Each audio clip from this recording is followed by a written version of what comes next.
Well, hello and welcome back to Restoring the Mosaic.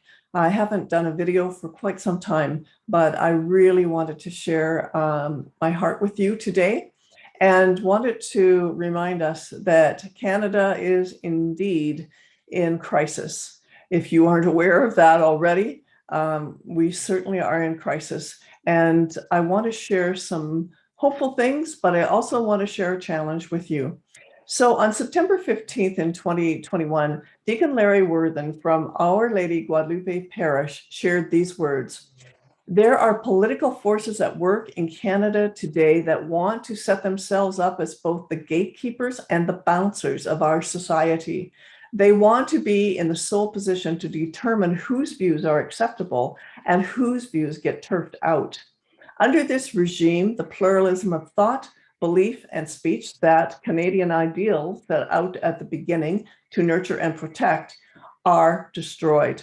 We are in the era of demise of Christianity, denigration of the name Christian, and a new influx of false belief within the Christian church. The church, the walls have been broken down. But even apart from the church in Canada, the walls of Canada are breaking down. They're being broken from the inside out.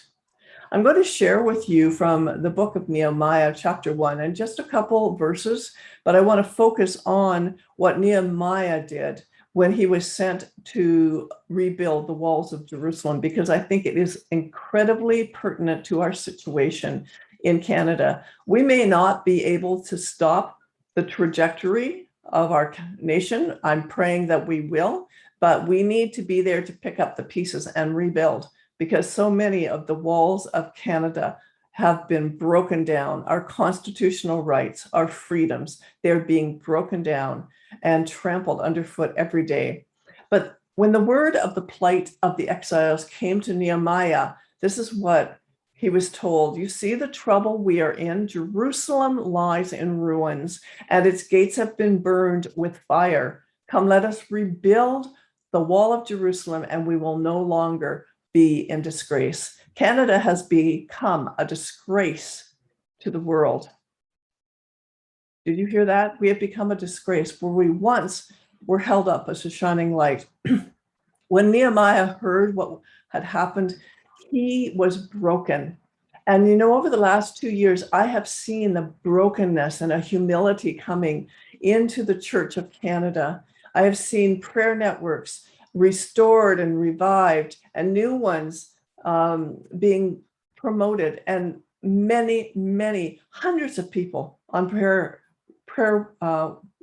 meetings. It has been incredible. It has been wonderful to see. And I think that's what we've been doing. We've been weeping and mourning for the losses, for the people, and confessing the sins of God's people in Canada.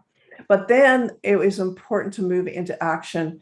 And so Nehemiah prayed to God, give your servant success today and grant him mercy in the sight of the king, because he went before the king to ask permission to rebuild. He was spiritually ready to respond. Are you spiritually ready to respond to the rebuilding of Canada? This is a moment in history that we are living in. And with humility and respect, Nehemiah approached the king and made his request known. There was strategy and action employed. He inspected the wall at night. He didn't blow a trumpet and say, hey, I'm here to inspect the wall. But then after it was inspected, he went to the leaders, the priests and the nobles, and told them what God had said to him. I told them that the hand of my God has been gracious upon me, and also that the words that the king had spoken to me. And then the people said, let's start rebuilding. You see, we need leaders to rise up, but we need people, when they hear the truth, to rise up behind them and to rebuild. The opposition will arise.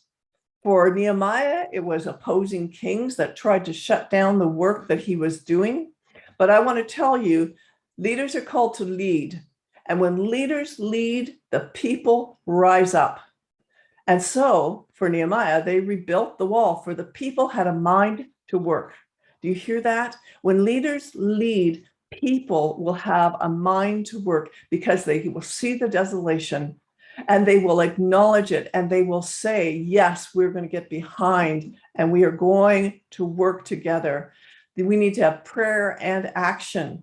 Nehemiah posted guards on the walls. They worked, the construction workers worked with one hand on the trowel and the other with the sword. They were prepared for whatever was coming, and they had a tenacious spirit. We need a tenacious spirit, Canada. Let me describe to you what that is. I looked in the dictionary. It's great. Tenacious, persistence, determination, perseverance, doggedness, single-mindedness, strength of will, firmness of purpose, strength of purpose, stubbornness, a bulldog spirit. That's what my husband says I have. Tirelessness, resoluteness, resolve, firmness, patience, purposefulness, staunchness, steadfastness, constancy, staying power, application, diligence, insistence. You don't back down. Relentlessness, inflexibility, and continuance. We must be tenacious, Canada. We must work for the betterment of our country, not to see it being destroyed as what's happening right now. 1 Peter 1:3 says this, therefore prepare your minds for action and be sober-minded. Set your hope fully in the grace that will be brought to you through the revelation of Jesus Christ. We need to trust God. And in Zechariah, it says, it's not by might, not by power, but by my spirit, says the Lord. We need to rebuild. We need to come together, to work together, and we need to walk in wisdom. We need to be insistent, and we need not to go to sleep at the job, so to speak. We need to be prepared in season and out of season. We need to know what our calling is, what we are to do, what we can do. We need to be relentless. There's a sense of urgency in Canada today. There's dissension coming from within. It's been stirred up by our government, and it continually gets stirred up. Every time you turn the news on, it's getting stirred up. And we need to say to those in leadership, no such things as you say are being done.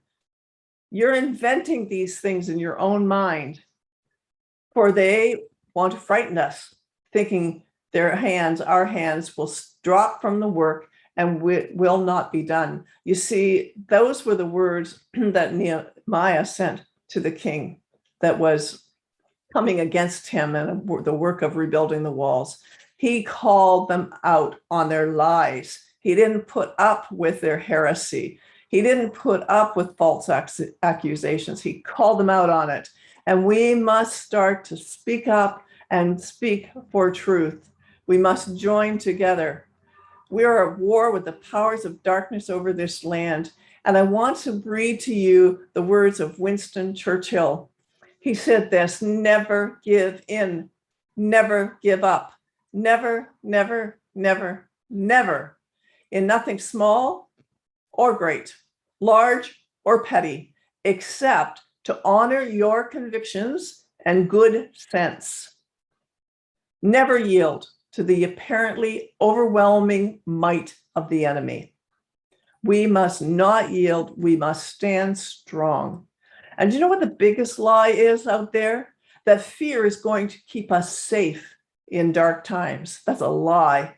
It's fact that fear captivates us.